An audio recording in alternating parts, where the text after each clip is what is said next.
Through the scope. This is Queez. Appreciate everybody's been rocking with the channel. Support, subscribe, hit that like button. We appreciate it all.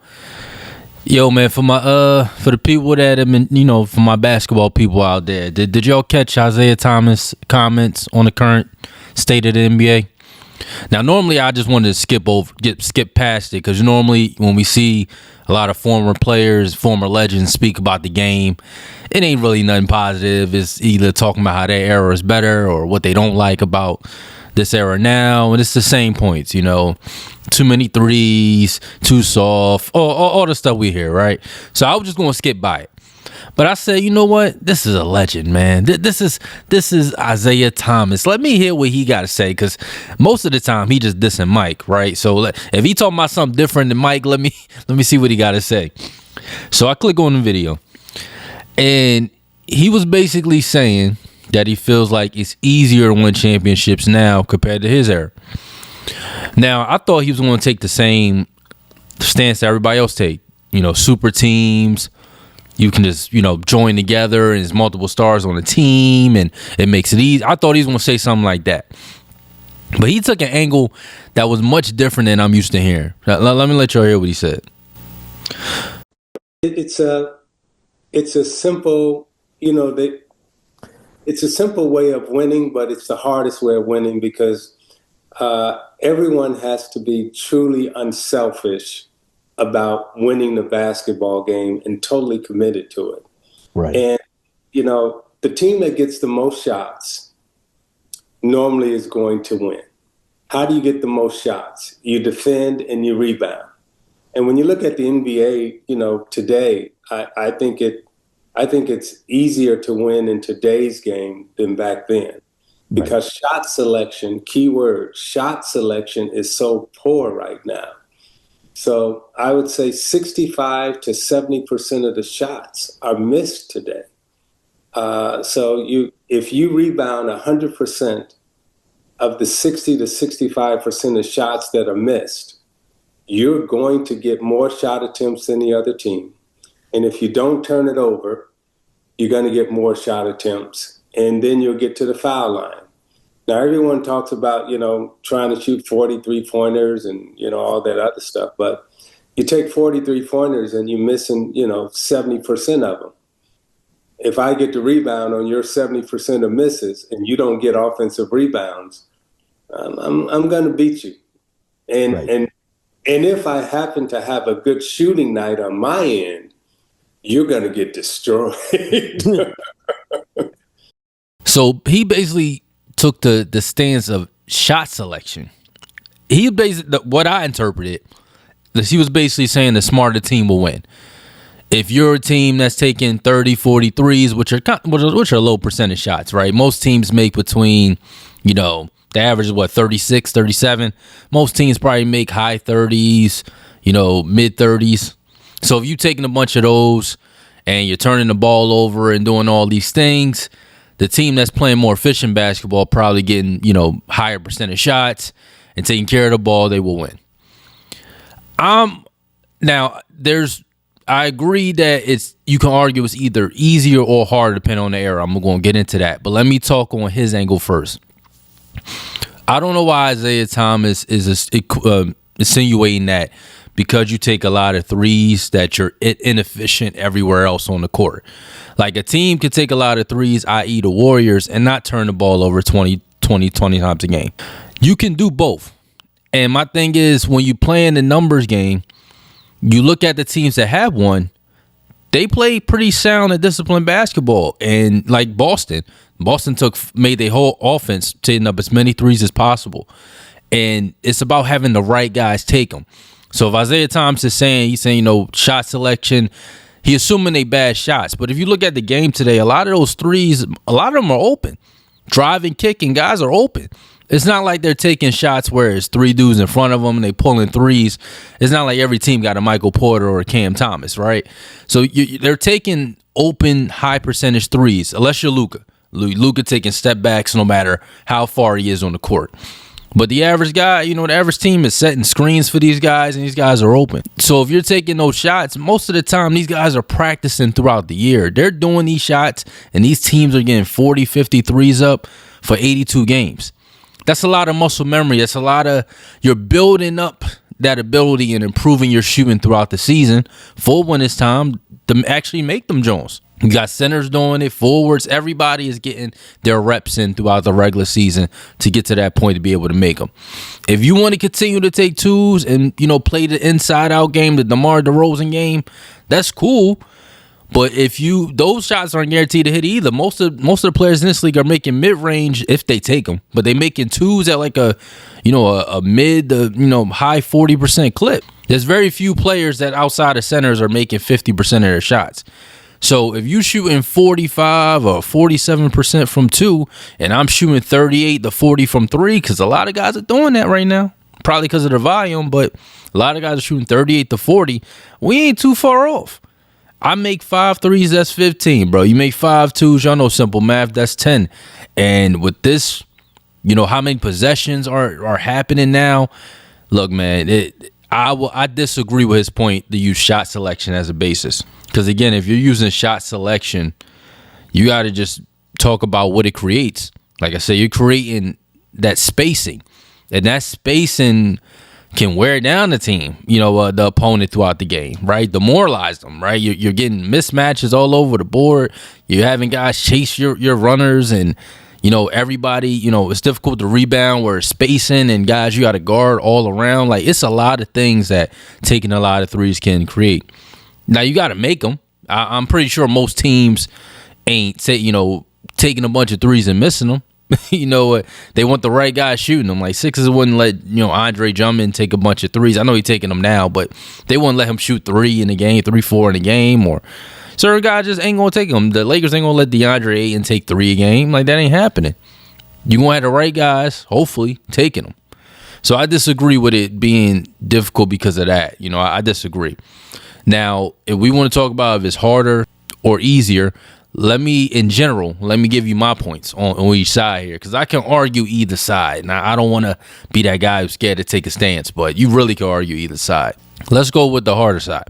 You could say it's definitely harder to win in this era for things that are off the court and on the court. Let's go to the off the court things. The luxury tax. Man, this tax, this hard cap is so crazy that you can't even sustain teams. Like, you get a team that's filled with talent, and when it's time to pay them more, because guys, they're cashing out after 1 year now. Like, these guys want bigger contracts after a year or two of playing good ball. So when you got guys doing that, it's harder to retain these guys. OKC, they're going to have some problems. They have draft picks, so they're going to use that to funnel that in, but that's going to be an issue. Boston had to break up their team because they had to pay Jaylen Brown and Tatum that much money, the Supermaxes, because of what they provided on the court. If you averaging 25 or more, you in Supermax territory. So at this point, it's harder to maintain teams where the hard cap is there. You got to fill your squad out with role players, and might not even be the best role players.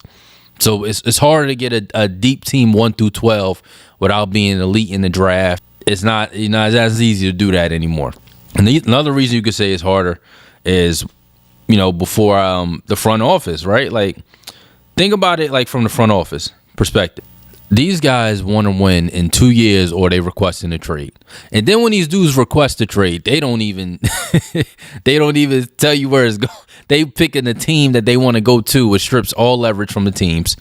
But if you're giving ownership 2 years to build a team, they're just grabbing pieces that don't even fit. I know the Bucks got rid of Brook Lopez, but I don't know how much Miles Turner's fit for what their goal is of keeping Giannis. Miles Turner never been that guy. He's never been a number two consistently, or number one that could fill in when the number one is out. Like, he's never been that guy. So pairing him with Giannis, what would make you think that would get them to the promised land? But they panicked. They was trying to keep him, so they just did a move to do a move. And that's the problem. Like, trading Jrue Holiday for Dame, while Dame is elite scorer, their identity was defense. You don't really, you're just doing moves to do moves. The Clippers getting Bradley Beal. Bradley Beal has been a negative asset for the past 5 years now. But you're doing moves just to do moves, because you're on this timeline that the player set. And it's normally a couple of years, or now they requesting trades. So it becomes harder to build and sustain a team. And, you know, if you're a player on that team, you could be going in the next. They're not even going to let you develop. And now you can hit your full potential on that team. Also, what you say here, too, as well, is injuries. Injuries make it harder, man. How many times we've seen elite teams, you know, not make it or get a chance because of injuries? We've seen the Bucks. Giannis got hurt a couple of times. We've seen the Nets when Kyrie got hurt and James was hobbled. We've seen Tyrese Halliburton just last year. You know, the Game 7 couldn't even be competitive. We've seen so many players get hurt. KD, and that's how, you know, the Raptors won. You know, Kyrie and Love, if you want to go back further. These are examples on how, like, teams that we most likely probably thought will win it didn't get a chance to compete because of injuries. And these injuries are piling up. Y'all talk about it all the time, how, you know, injuries, these guys are getting injured all the time now. And that's with them not playing 82 games. And these injuries are like soft tissue injuries, calves, hamstrings. You can't really just tell a player to tough it up and play. Like, those injuries will easily lead into a torn Achilles. We've seen players play on the calf strain, tear the Achilles the next game. So these aren't injuries you could just come back and just play the next day on. You're out the whole series. And those are tricky to come back from. Your team make it, you still might be out the series after that. Or you're limping like James Harden was. Like, this is what happens, you know, a lot more often. These guys are getting real significant injuries, tearing ACLs and tearing Achilles. These are major injuries that will mess up not only the year they're in, but the next year. So that's 2 years gone because these guys are getting more injured now. That makes it a lot harder. Again, you could build a squad that's built to win, but if your starter gets, you know, with the injuries piling up these days and the way it's happening, we're seeing a lot more teams be affected by it. So I could say it's a bit harder just from like things on the court and off the court when it comes to, you know, playing these days. Now, why it's easy? We had 7 new champions in the last 7 years. 7 different champions. There's no dynasties right now. There's no dominant team. We're waiting to see if OKC could be it because right now they're looking like it. But there's no team that's just like, you're not going to see a LeBron 10 straight finals again. There's nobody dominating just one conference, one side of the conference. And OKC probably will, but we haven't seen it yet. You're not going to have that. You're not going to have the Warriors always making it to the finals and playing Cleveland 5 to 6 years in a row. Like, you're not going to see that. So it is a lot more spread out. You're not hoping nobody in OKC get injured, but it can happen. You know, one player there can now even the odds and maybe make somebody like Denver a threat, or Minnesota. Like, you know, they lose somebody like Jalen Williams. We've seen them play great without him, but Chet or Shea, even for a game or two, those things can make a difference. So, you know, with that being looming over, that can easily happen, and that could change a whole outlook of a series. It's also easier too as well, is because you're looking at, oh yeah, I mean, like I said, who thought Indiana would actually get there? Like, be honest, who thought Indiana really had a chance to get to the finals and honestly compete? They had a chance to win. Nobody saw that coming, and that comes from a team getting hot. Shooting these threes does help. Like, I agree with Isaiah Thomas in that. If your team get hot from 3 and the other team go cold, you can win a series, even if the other team is more talented. If you get hot from 3, they get cold, it could be the changing factor of a series, no matter how talented the other team is. So that definitely could play a big factor into as well. You have teams that can go on these kind of runs, these Cinderella runs. I had the Nets beating Giannis when they went to the finals, because the Nets were really good when they were healthy, but they couldn't get healthy, and you're seeing Giannis in the finals. So these are some of the things that you can say that makes the game easier. Teams can totally swing a series just by getting hot from 3-point land, just like Boston. Boston wasn't hot, and the Knicks were able to capitalize, and they were hot, and they ended up winning. So it could easily change the series and make teams more even killed than they actually should be on paper, or at least by the style of play.